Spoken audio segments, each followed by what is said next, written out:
I'm Laurah Norton, and this is One Strange Thing, the show where we search the nation's news archives for stories that can't quite be explained.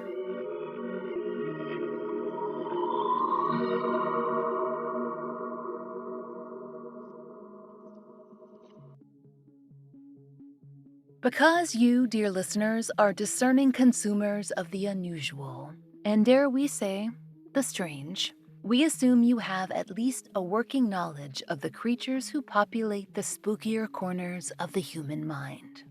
And we're not even talking about cryptids this time. Think even stronger nightmare fuel.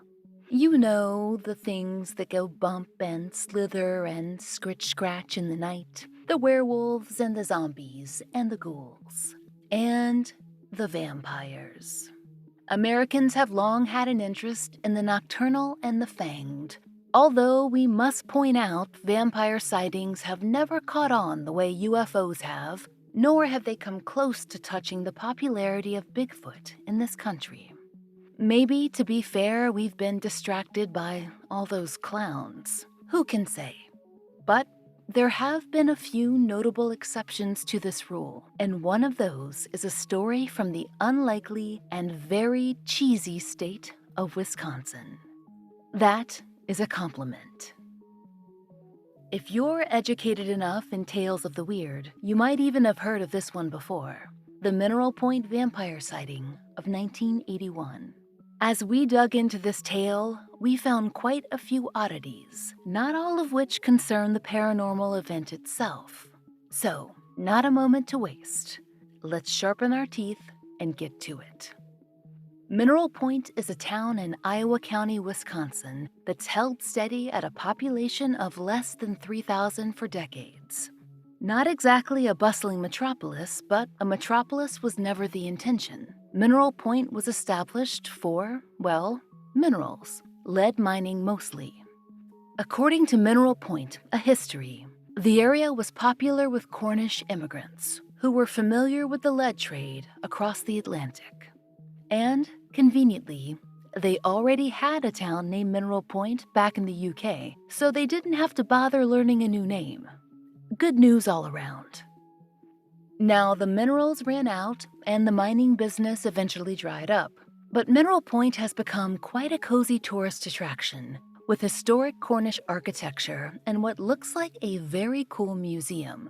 But the town also has another draw, a story that attracted first local and then a bit of national attention. It was late in the evening on March 30th, 1981, and a local police officer, John Pepper, was on what the Madison Capital-Times described as a routine patrol. His route took him right past the Graceland Cemetery. Unlike a classic horror movie graveyard, Graceland is fairly close to the major thoroughfares, well-maintained, and laid out in such a way that there aren't any places where overgrown thickets of dark woods can spring up and menace passersby. That said, the cemetery was established in 1860, thanks Google Earth, and there are many historic graves and mausoleums. Still, on the whole, we're talking about a setting that would not be in the top 10 sites for vampire tourism. Anyway, on the night of March 30th, Officer John Pepper was driving down Fair Street and, wouldn't you know it, there was indeed someone in Graceland Cemetery after hours.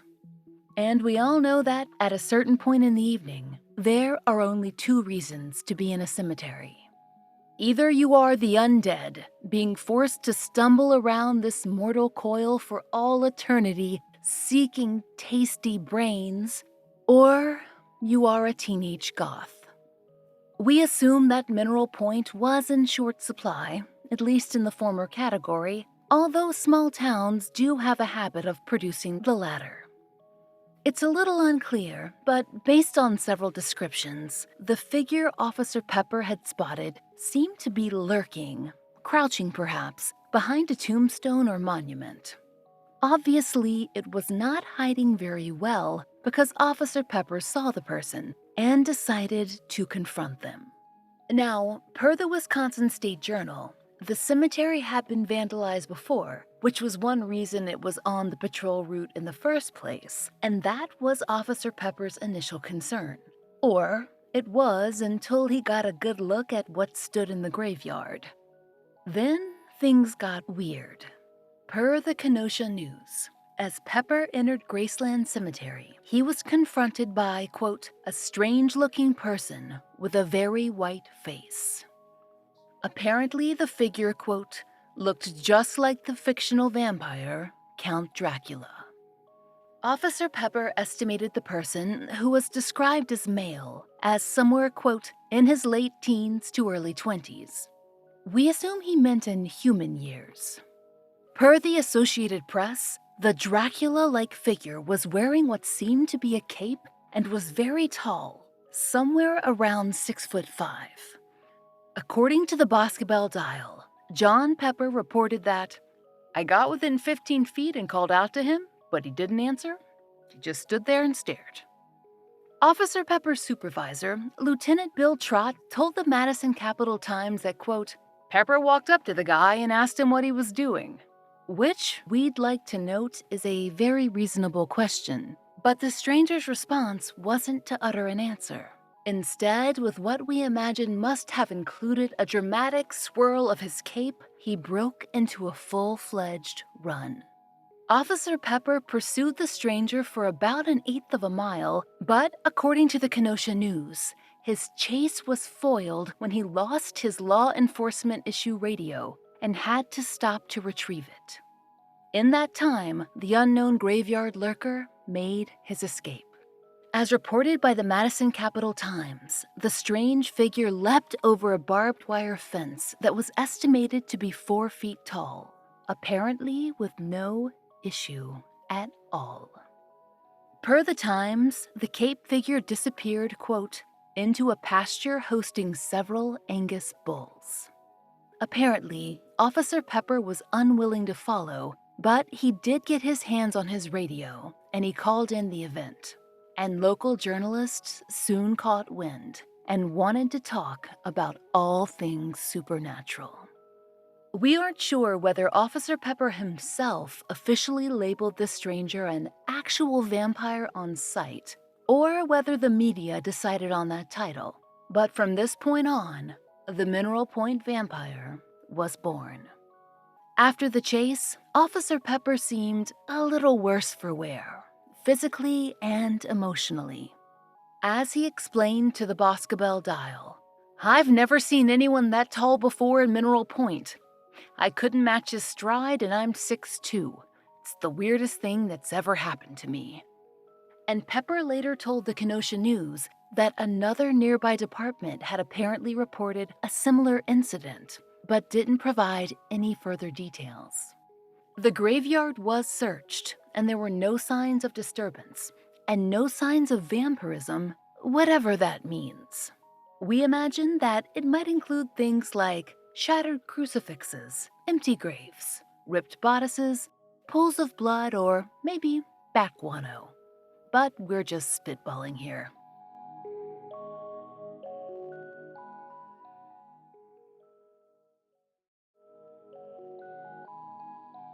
Now, it may be a stretch to call this a vampire sighting in that no actual vampirism was witnessed per se, but there certainly was a run on Draculas in the following weeks. And local police were concerned about whoever had been in the cemetery. Pepper's superior, Lieutenant Trott's concern wasn't the paranormal, but rather two other issues. First, that the mysterious figure Pepper pursued might have been, quote, mentally ill, and second, the fact that others in town had become so enamored with the story that they'd begun dressing up like vampires and springing out at people too. It was apparently causing a bit of a ruckus. Lieutenant Bill Trott told the Madison Capital-Times about Pepper's strange encounter. If it was an April Fool's joke, it started well before April 1st. And it caught on with other people. I've tried to ignore all of them because all they want is a little attention. I've got enough other things going on that I don't need to go around chasing vampires. But if it's somebody with a problem, I'd like to catch him before he plays out the fantasy. John Pepper, though, he seemed less sure, or so his boss, Bill Trott, seemed to think. He told the Wisconsin State Journal, "I don't know if there was anything out there last night. I can't get anyone to go back to the cemetery at night. I even offered to pay John overtime to stake out the place for his vampire, but he wouldn't bite." According to the Wisconsin State Journal, Lieutenant Trott explained, "Last night we had a half dozen vampires on the loose in town. We received several phone calls and were stopped by people on the street reporting encounters with white-faced, creepy-looking people jumping out of the shadows at them." The State Journal noted that, despite the department's best efforts, none of the vampires had been arrested. Now, this whole vampire chase story received a bit more attention than Officer John Pepper was probably expecting. According to the book, The Wisconsin Guide to Haunted Locations, Officer Pepper actually decided to move away from Mineral Point soon after the news went national. According to the authors, he wasn't fond of the media scrutiny. They also bring up a very enticing piece of information not reported on in the national press. According to local rumor, Officer John Pepper was known as something of a joker himself. Authors Chad Lewis and Terry Fisk tried to track down Pepper for an interview, but failing that, they spoke with some Mineral Point locals who had very interesting information to share. Quote, "They told the story that John and a friend would often dress up as apes and run around the town. The implication in that story, we think, is that John Pepper might have created the vampire story all on his own. But we have to wonder, wouldn't he have added a little more pizzazz to the whole affair, given the chance?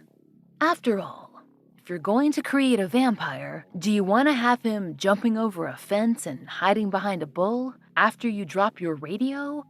Or do you want some real Bela Lugosi action? We wonder. We also question his refusal to return to the cemetery. If Pepper, the town comedian, liked attention, that would have been a good time to show off again. Would he move away at the height of his greatest prank of all time? Of course, ultimately, we can't really know. And this story might have faded into local obscurity, except that, in the 2000s, it happened again, thrusting a fairly unknown creature into the indexable paranormal world of the internet. Now, this is the moment in the Mineral Point vampire tale that most sources, online ones anyway, mention not one, but two other appearances by the alleged pale and capey visitor. They claim that in 2004 and in 2008, the creature appeared again, the first time to hang around outside an apartment complex and menace people. The creature was said to be sitting in a tree and then throwing things and then attacking residents. Not very vampiric behaviors, but okay. The details on this one are pretty vague, to be honest. There is one feature, though, that is made note of. In this escape, it's sometimes said that the alleged Mineral Point vampire leapt over a 10-foot wall.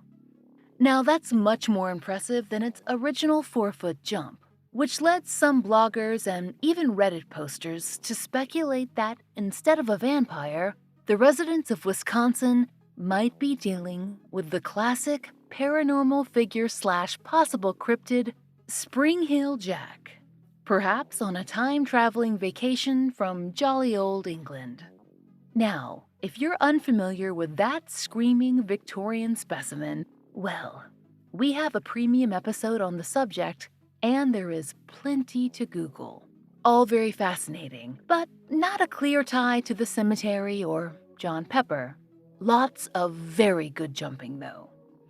Unfortunately, we could not verify anything about this apartment vampire story. Although dates were given, none of the accessible Wisconsin papers that covered the original Mineral Point vampire story reported on this alleged attack. Now, it's always possible that there's a paper out there that hasn't been indexed, But it is odd considering that the first incident was covered so well. And if researching 2004 was difficult, the 2008 sighting is a bit of a quagmire. The following explanation is rehashed in half a dozen places or so, each linking to another blog or message board that includes some version of what is purported to be an authentic item from a Wisconsin newswire. We're going to summarize it here because, well, the story gets pretty involved. And it's a tricky one, too. When you first encounter the story, it really does read like an excerpt from a paper, on first glance at least. However, when you dig just a little deeper, there are problems. This tale, an apparent attack on two young people at Ludden Lake, appears in different versions across the web. Some have more detail than others, but all tell the tale of a couple who set out to fish and encountered a creeping vampire under the jetty. Some versions include the first and last names and ages of the young couple who barely escaped with their lives. There are even direct quotes from them. And to top it all off, there's a reference to a Wisconsin newswire source for the story. A Ranker article cites this as one of the known sightings of the Mineral Point vampire, one that, in fact, backs up the experiences of Officer John Pepper. And that would be fascinating. Except for one strange thing. We cannot find any evidence that this story or the people involved ever existed. Now, we would be happy to be proven wrong, so if you're either of these people and have successfully wiped yourself from the public record, drop us a note. But we spent some time with the U.S. Census, birth records, phone directories, maps, 4 different news archives, and the wire service. And imagine our surprise. Not only was there an absolute lack of verified news regarding vampires attacking teenagers on jetties in Wisconsin, there were no people in the area with names matching those listed in the story. For privacy reasons, we won't list them here, but we checked them, and variations, and birth years. For way longer than we should have. We could have spent that time watching 90 Day Fiancé. Our best guess, barring the existence of some arcane article out there somewhere that we could not unearth, is that some kind of creepypasta floated up into the story of the Mineral Point vampire and stuck. It is convenient to, well, flesh the story out a little, you might say. And why do that in the first place? We can only guess that, well, writing stories is fun, and there was a convenient character available. It does seem odd that the Mineral Point vampire would go from grave lurking and running away to apartment attacks and lake menacing, but, evolve or die. Anyway, we hear that's Madonna's motto. But here's the odd thing.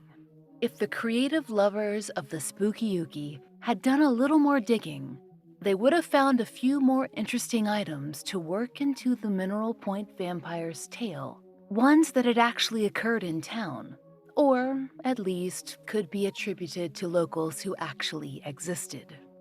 Now, there were a few that we found particularly interesting. For instance, Linda S. Godfrey, author of Hunting the American Werewolf, Beast Men in Wisconsin and Beyond, wrote that she once received some very strange correspondence from Mineral Point. Now, she'd touched on the Mineral Point vampire story on a blog post. This was back in 2004, and a local woman wrote to tell her of another alleged beast roaming the area.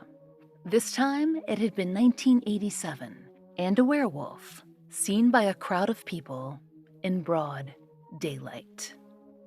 According to Godfrey, the letter explained, "A bunch of people saw a werewolf running as it was changing, and then it went into a building and fell and clutched a railing and changed back into a human in front of everybody.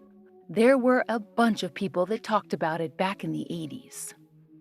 According to Godfrey, the woman listed 2 people who'd seen the event.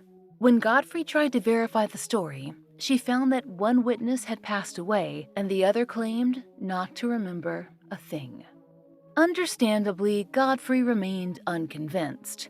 Still, though, you have to admit, this is the most exciting creature story to come out of Mineral Point yet. No cape required. But ultimately, Godfrey was much more interested in something else she learned about the town. She writes that Mineral Point has a well-documented spirit light that was seen in 1986 by a number of residents, including the sheriff. And she notes there's an allegedly very haunted, quote, historic inn called the Walker House, site of a Pioneer Day hanging. Charming. Now, of course, we don't imagine this has any relation, directly, to the odd experience that Officer John Pepper had in 1981. But we have to say, whatever he saw in that graveyard, we do think that he was truly spooked.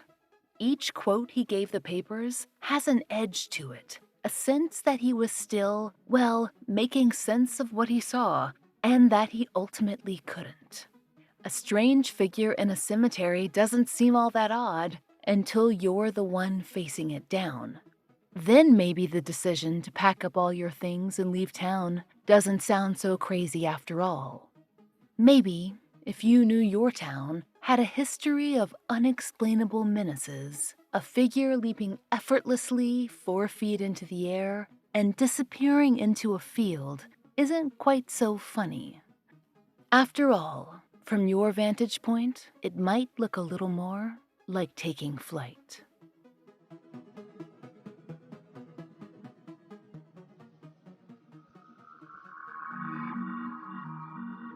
We hope you'll join us next time for another real-life story from the fine print of America's local papers.